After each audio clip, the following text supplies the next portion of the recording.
દેદ્રોડા ગામે ધારાસભ્ય શ્રી વીડી ઝાલાના હસ્તે નવીન વનકુટીનું લોકાર્પણ કરાયું। એક પેડ માં કે નામ 2.0 અંતર્ગત મહાનુભાવોના હસ્તે વૃક્ષારોપણ કરાયું।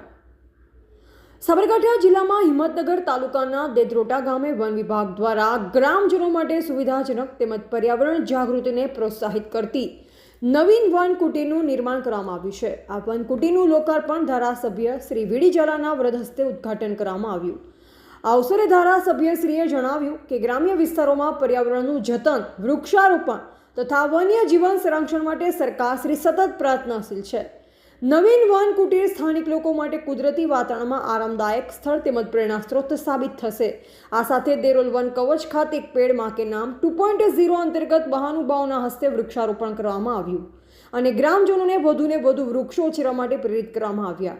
આ કાર્યક્રમમાં નાયબ વન સંરક્ષક શ્રી સામાજિક વનીકરણ વિભાગ ડોક્ટર ડી.એફ. ગઢવી, મદદનીશ વન સંરક્ષક શ્રી બી.સી. ડાભી, અગ્રણી શ્રી મહેન્દ્રસિંહ રહેવર, ગામના સરપંચ શ્રી આર.એફ.ઓ. શ્રી પંડ્યા, તાલુકા તથા જિલ્લા પંચાયતના આગેવાનશ્રીઓ, વિસ્તરણ રેન્જ હિંમતનગરનો સ્ટાફ સહિત ગ્રામજનો ઉપસ્થિત રહ્યા।